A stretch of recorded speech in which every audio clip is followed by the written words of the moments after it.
When it comes sa website builders, ang daming options na pwedeng piliin. Pero dalawa sa pinakapopular ay ang Squarespace at Hostinger. Pareho silang may unique features at strengths na maaring mas fit depende sa kung anong klaseng website ang gusto mong gawin. Sa video na to, i-explore natin ang detalyado ang Squarespace at Hostinger. Para sa dulo, magkaroon ka ng clear na idea kung alin ang mas bagay para sa'yo. Para matulungan kang mag-decide kung alin ang mas magandang option. Magko-compare tayo sa Squarespace at Hostinger pagdating sa ease of use, customization options, pricing, at overall functionality. Unahin natin ang Squarespace. Kilala to sa sleek, high-quality templates at intuitive design interface. Napakadali nitong gamitin para makagawa ng isang professional-looking website. Salamat sa drag-and-drop editor nito, madali lang ang setup process. Click mo lang ang Get Started button. At itatanong ng Squarespace ang ilang basic na impormasyon tungkol sa klase ng website na gusto mong gawin. Bibigay ito ng ilang tanong tungkol sa purpose at goals ng site mo. Pwede mo namang skip kung gusto mo. At dumiretso sa template section. Kapag nakapili ka na ng template, pwede mo na agad ito i-customize. At may step-by-step guidance ang Squarespace para maging madali ito kahit para sa mga beginners. Ang templates ng Squarespace ay kilala sa pagiging clean at modern. Aside from this, mobile responsive sila. Kaya automatic na mag-adjust ang design ng site mo para magmukhang maganda sa kahit anong device. Isang napaka-importanting feature sa mobile first world natin ngayon. Pwede kang pumili ng template na babagay sa industry or style mo, maging portfolio, blog, online store, or professional website man ang ginagawa mo. Kapag nakapili ka na ng template, pwede mo itong i-edit sa pagpalit ng fonts, colors, at layouts. Napaka-extensive ng customization features ng Squarespace, kaya makakagawa ka ng unique at visually appealing na website na talagang standout sa iba. Isa pang standout feature ng Squarespace ay ang dami ng integrated tools at features nito, lalo na pagdating sa analytics. May built-in analytics tools ang Squarespace na nag-aalaw sa iyo para i-monitor ang key metrics tulad ng website traffic, visitor geography, page views, at iba pang mahalagang data na makakatulong sa pag-unawa kung paano nakikipag-interact ang tao sa site mo. Kasama rin dito ang e-commerce analytics na nagbibigay ng insight sa customer behavior, sales performance at iba pang relevant data kung nagpapatakbo ka ng isang online store. Para sa mga business owners na gustong subaybayan ang performance ng site nila,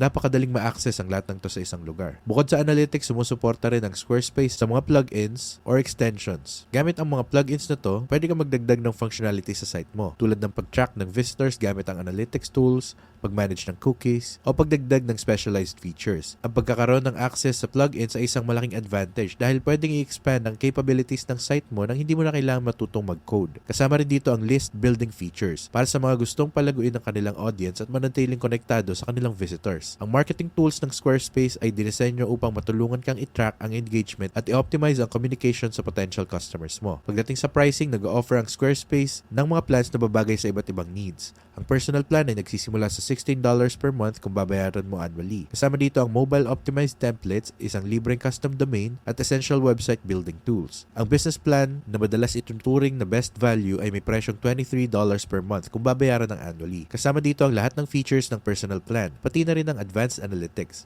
Kakayahang magbenta ng products na may 3% transaction fee at custom CSS options para sa mas advanced customization. Para naman sa mga gustong magbenta ng products online, may dalawang mas advanced na plan. Ang commerce plan ay may presyong $28 per month at kasama rito ang lahat ng nasa business plan ngunit wala ng transaction fees. Pati na rin ang mga karagdagang e-commerce tools. Ang advanced commerce plan na nagkakahalaga ng $52 per month ay meron na ng lahat ng features ng commerce plan at may kasamang advanced functionalities tulad ng abandoned cart recovery at subscription-based selling. Ang bawat plan ay dinesign para i-provide ang iba't ibang needs, kaya pwedeng piliin ang pinaka-fit sa goals at budget mo. Ang Squarespace ay isang magandang platform para sa mga users na naghahanap ng isang polished at professional-looking website na hindi kinakailangan dumaan sa high learning curve. Ang mga templates nito, design flexibility, built-in features, at iba pang mga option ay ginagawa itong isang magandang choice para sa mga negosyo, creatives, at professionals na gustong magkaroon ng visually appealing na site. Also, may ilang limitation ng Squarespace. Isa na rito ay ang advanced features nito na maaaring maging medyo overwhelming para sa beginners. Mas konti rin ang third-party integrations ng Squarespace compared sa ibang website builders. Kaya kung kailangan mong gumamit ng specific external tools or software, siguro mararamdaman mong may restriction sa ecosystem na to. Sa kabilang banda, nag-o-offer ang Hostinger ng ibang approach sa website building. Kilala ang Hostinger sa web hosting services na to. Ngunit meron din tong built-in website builder.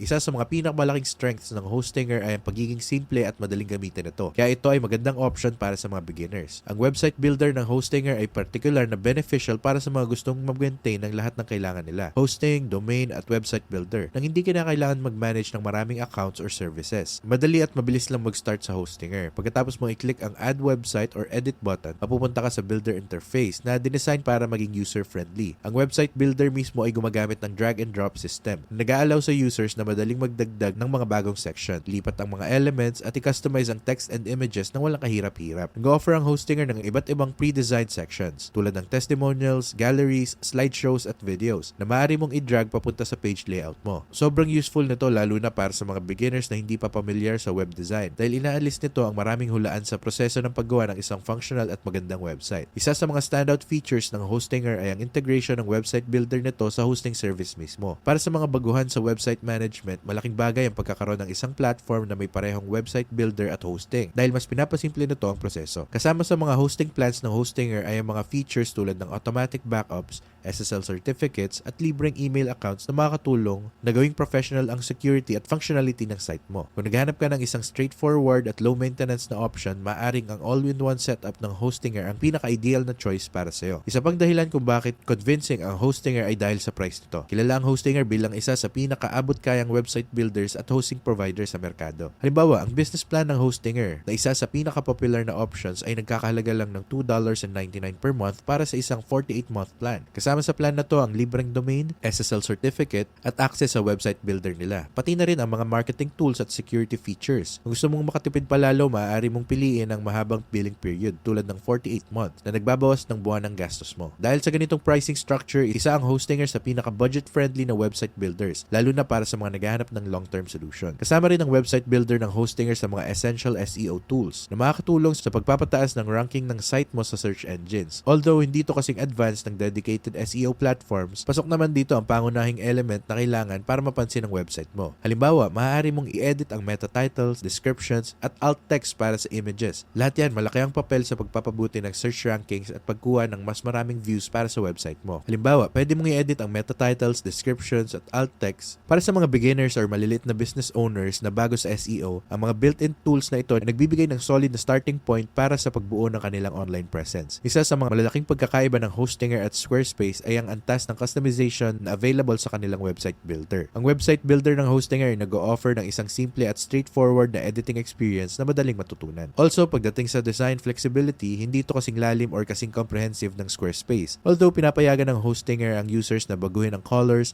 fonts at layouts, maaring maramdaman mo na medyo limited to, lalo na kung gusto nila magkaroon ng mas detailed na control sa design sa kanilang website. Sa kabilang banda, ang Squarespace ay may advanced na design tools at customization options, kaya mas madaling makuha yung high quality na visual polish at overall quality ng isang site. Mas beginner-friendly ang Hostinger dahil sa pinadaling interface at affordable price, kaya ito ang perfect choice para sa mga nagsisimula pa lang sa website building. Ngayon, ang tanong, aling website builder ang dapat mong piliin? Nakasalalay ito sa goals mo, budget at experience level. Kung gusto mo ng mas visually sophisticated website na maraming built-in tools at customization options, ang Squarespace ang magandang choice. Ito ay perfect para sa gustong gumawa ng isang professional at high-quality website na may advanced design features at analytics tools. Also, kung ikaw ay isang beginner or naghahanap ng isang budget-friendly na option, baka mas bagay sa yung Hostinger. Dahil sa simplified editing experience at affordable pricing plans, perfect ang Hostinger para sa mga gustong magkaroon ng isang functional at madaling i-manage na website nang hindi gumagastos ng malaki. Gusto mo magsimula sa alinman sa mga platforms na yan, make sure na gamitin ng mga links sa description sa baba. Gusto mo magsimula sa Hostinger, mapupunta ka sa page na ganito ang itsura, makikita mo yung pinakamalaking Black Friday sale nila ngayon, kung saan makakakuha ka ng hanggang 85% off sa hosting. Kasama na rin yung access sa kanilang website builder. Kasama na rin dito ang free domain, free website migration at 24/7 customer support. Makuha mo lahat ng yan sa $1.95 per month kapag pinili mo yung annual plan. Kung nagpaplano ka namang mag-host ng website, halos no-brainer na piliin ang plan na to. At kung plano mong i-host ang website mo ng mas matagal sa isang taon, talagang sulit ang deal na to. Makita mo rin na may 85% off ang kanilang premium plan, 80% off sa business plan at 70% off sa cloud startup plan. Ang kailangan mo lang gawin ay piliin yung plan na gusto mong gamitin at mapupunta ka na sa checkout page. Sa checkout page, i-enter mo lang yung coupon code gamit ang maliit na purple button. Type mo yung My First Website. Lahat capital letters at walang spaces. Click yung apply button. Kapag naklik mo na yung apply mo, kuha mo na yung mas malaking discount. Kung gusto mo magsimula sa Squarespace, gamitin mo lang ulit yung link sa description sa baba. Mapupunta ka sa page na to, click mo lang yung Get Started button at makakapag-start ka na ng libre nang hindi kailangan magbayad agad. Kapag kailangan mo nang magbayad, siguraduhin mo gamitin yung code na My First Website sa checkout para makuha yung malaking discount. Sana nagustuhan nyo tong video na to. Comment nyo sa baba kung ano yung tingin nyo sa mga website builders na to. Also, mga affiliate links to, kaya nakakuha kami ng maliit na commission na direktang napupunta sa paggawa namin ng mga bagong videos tulad nito. Maraming salamat sa pagsuporta. Sana nag-enjoy kayo sa video na to at excited na akong makita kayo sa susunod na video.